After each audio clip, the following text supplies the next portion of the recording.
아침 목상에 오신 여러분들을 환영하고 축복합니다. 하나님께 새로운 날을 허락하셨는데요. 새로운 날에 걸맞는 새로운 은혜로 오늘 하루 우리 인생을 지켜줄 줄 믿습니다. 오늘은 떡을 물에 던지라 라는 제목을 가지고 전도서 11장 1절에서 3절 말씀을 같이 좀 나눠봤으면 좋겠습니다. 우리 1절부터 2절까지 말씀 같이 한번 읽어볼까요? 너는 내 떡을 물 위에 던져라. 여러 날 후에 도로 찾으리라. 7에게나 8에게 나눠줄지어다. 무슨 재앙이 땅에 임할는지 내가 알지 못함이니라. 예. 너는 내 떡을 물 위에 던지라 라고 이야기를 합니다. 떡을 물 위에 던지라 라는 말이 무슨 의미일까요? 중동 지방에서는 이 떡을 물에 던지다는 것은 이웃에게 선행을 베풀다, 다른 사람을 돕는다라는 의미로 떡을 물 위에 던지라는 거예요. 그러니까 떡을 물 위에 던지면 어떻게 될까요? 떡이 물 위에서 떠내려가겠죠. 그렇게 떠내려가다 보면 뭐 밑에서 내가 알 수 없는 하루 지방에서 정말 떡이 필요한 사람들에게 공급해 줄 수 있다는 거예요. 그래서 다른 사람을 도울 때 쓰는 표현이 관용적으로 쓰는 표현이 떡을 물에 던지는 거예요. 그래서 너는 다른 사람을 돕는데 열심히 다른 사람을 돕기 위해서 노력해라 이런 의미예요. 그러면서 뭐라고 얘기하냐면 떡을 내가 물 위에 던지면 여러 날 후에 도로 찾게 될 것이다. 그러니까 우리가 이렇게 다른 사람을 돕잖아요. 돕는데 이 돕는 것이 다 헛된 것이 아니란 거예요. 다 뭐예요? 우리에게 돌아온다. 다시 찾게 된다. 라는 말을 의미하는 거예요. 제가 어떤 책에서 읽었는데요. 어느 장로님이 계셨다고 그러더라고요. 이 장로님은 일본이 한국과 만주를 점령했을 때 삼양에서 중국 삼양에 큰 공장을 세우고 공장을 경영하고 있었을 때 그래서 이 공장을 경영하면서 중국 직원들이 거기서 일했을 거 아니에요? 그 부분들을 굉장히 잘 대우해 줬다고 그러더라고요. 사실 여러분들 이게 쉽지가 않잖아요. 우리가 사실은 뭐 우리나라 지금 뭐 국내에도 많은 외국인 노동자들이 들어와 있잖아요. 그런데 이 외국인 노동자들이 정말 인간적인 대우를 안 받고 지내는 경우들이 많잖아요. 참 그러게 그들 잘 대주는 게 쉽지가 않아요. 그런데 이 장로님은 그곳에서 중국 직원들을 굉장히 잘 대해줬대요. 그런데 갑자기 일본이 또 전쟁에서 패망하고 그냥 중국에 뭐가 들어왔어요? 공산당이 들어왔잖아요. 갑자기 공산당이 중국 지역을 지배하게 되는 거예요. 그러니까 공산당이 지배하니까 뭐냐면 그동안에 있던 자본가들, 사업가들을 숙청하기 시작했어요. 모두 다 죽인 거죠. 재산을 뺏고. 그런데 감사하게도 이 장로님은 그 중국 직원들에게 잘 해주었잖아요. 대해줬잖아요. 그런데 중국 직원들이 이 장로님을 숨겨줬대. 그래서 무사히 뭐예요? 탈출하게 된 거예요. 여러분 우리가 왜 서로를 도와야 됩니까? 알 수 없어요. 어제 우리가 그 이야기를 들었잖아요. 내일 우리가 어떤 일을 할지 어떻게 합니까? 정말 여러분 내일을 우리가 장담할 수 있어요? 정말 내일 어떤 일이 일어날지 장담할 수 있어요? 그런데 내일 우리가 장담할 수 있는 것이 있어요. 첫 번째는 어저께 뭐라고 배웠어요? 하나님께서 여전히 우리를 돌볼 것이란 거. 그리고 또 한 가지 있죠. 내일을 준비하는 정말 자세는 뭐예요? 정말 내 주변의 사람들에게 선을 베푸는 거. 그럼 언젠가 내가 어려움에 내일 빠질 수 있잖아요. 그러면 그 내가 선을 베풀었던 그 사람들은 아니더라도 다른 사람이 또 내게 선을 베푸는 거. 그래서 우리가 함께 지켜가는 거. 그래서 공동체가 소중한 거. 내가 다른 사람을 끊임없이 도울 때 또 누군가는 끊임없이 또 다른 사람을 도울 거야. 그랬을 때 내가 언젠든지 어려움에 빠질 수 있잖아요. 그랬을 때 뭐예요? 그 어려움들 다른 사람의 도움으로 내가 이겨낼 수 있을 것이다. 그러니까 뭐라고 얘기하냐면 너는 내 떡을 물 위에 던지라. 여러 날 후에 뭐예요? 도로 찾게 될 것이다. 우리의 선행이 무의미하지 않다는 걸. 반드시 우리가 뿌린 것들, 우리가 선행을 베푸고 다른 사람 섬긴 것들은 우리에게 돌아온다는 걸.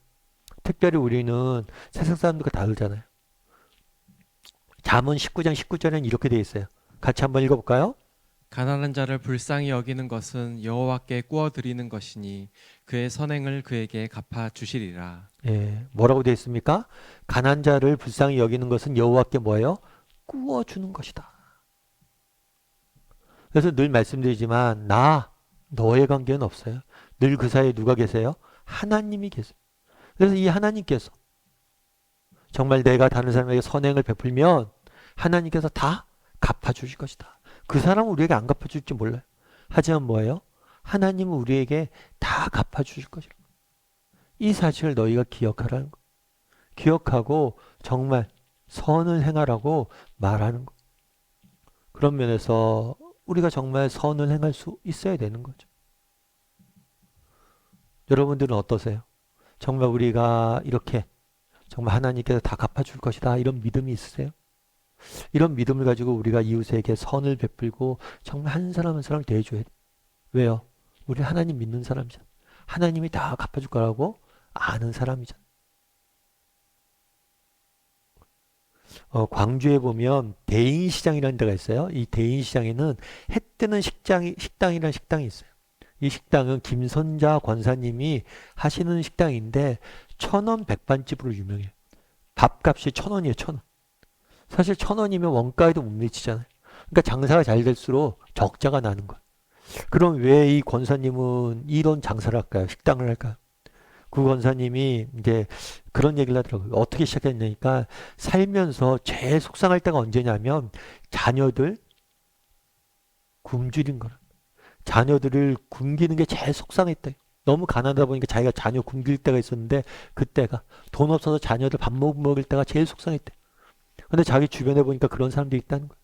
그래서 그 사람들이 정말 뭐 공짜로 도와주면 또 안 먹을 수도 있으니까 1,000원 내고 밥 한 그릇을 먹이자라는 생각에 시작하신 거예요. 자기가 자녀들 다 키워놓고 68세 정말 문득 사람들에게 베풀고 싶다는 생각이 들어서 이 1,000원 식당을 백반집을 시작한 거예요. 그래서 그동안 모아둔 돈과 또 자녀들이 준 용돈 이런 것들 다 깨면서 이렇게 식당들을 이렇게 사람들을 먹인 거죠. 나중에는 이 이야기가 알려지면서 후원을 받아서 계속해서 이렇게 운영이 되고 있었던. 참, 그 선행이 되게 놀랍죠. 그래도 사실은 쉽지가 않잖아요. 정말 그 나이에 그렇게 다른 사람을 이렇게 하면 손해보는 그런 장사하는 게 쉽지 않아요. 그런데 이 권사님이 늘 시장에서 맏언니 같은 분인데 시장 사람들에게 늘 하는 말이 있다고 그러더라고요. 그건 뭐냐면 걱정 마. 괜찮아. 하나님의 백이 있잖아. 그래서 이 식당 이름이 아까 행복한 식당이라고 그랬잖아요. 1,000원 백반집이 아니라 행복한 식당이라고 했어요. 왜 행복한 식당이라고 졌어요? 그랬더니만 이분이 그랬어요. 참된 행복은 누군가에게 섬김에 있기 때문이다. 누군가를 섬기기 때문이다. 나의 섬김으로 세상이 행복해졌으면 좋겠다라는 마음에 그렇게 행복한 식당이라고 졌다고 그러더라고요. 여러분 정말 하나님께서 정말 갚으실 거라고 이야기하잖아요. 그런데 하나님께서 어떻게 갚으십니까? 정말 우리가 다른 사람 섬기고 정말 다른 사람 진심으로 돌봐주려고 했을 때 우리에게 행복이란 걸로 갚아요. 참된 기쁨이란 걸로 갚아요. 정말 하나님이 주시는 말로 다 할 수 없는 기쁨과 만족이 있어요. 섬김을. 물론 하나님께서 구워주신 거기 때문에 다 갚을 겁니다. 채우실 거예요. 그걸 넘어서 참된 행복을 거기에 심어두었기 때문이에요. 그래서 바라기는 오늘 우리가 떡을 물에 던지라 라고 배웠잖아요. 그리고 너희가 도로 찾을 것이다. 여러분 우리가 정말 우리의 시선이 나에게만 맞춰져 있는지 아니면 다른 사람에게 좀 맞춰져 있는지 돌아봤으면 좋겠어요. 그리고 내 삶에 정말 섬김의 영역이 정말 다른 사람을 돌보고 베푸는 친절의 영역이 있는지 돌아봤으면 좋겠어요. 그리고 다른 사람을 오늘 하루는 좀 섬겼으면 좋겠어요. 말 한마디라도 따뜻하게 해주고 뭐 차라도 한 잔 대접하고 그렇게 했으면 좋겠어요. 왜요? 그것을 하나님께 다 갚으실 거예요. 무엇보다도 그곳에 참된 행복이 기쁨이 있기 때문이에요. 그래서 오늘 하루 나는 정말 얼마나 떡을 물에 던질 줄 아는 사람인지 다른 사람을 섬길 줄 아는 사람인지 돌아봤으면 좋겠어요. 어쩌면 우리의 삶의 기쁨이 사라지는 이유 시선이 나에게만 맞춰져 있기 때문일지 몰라요.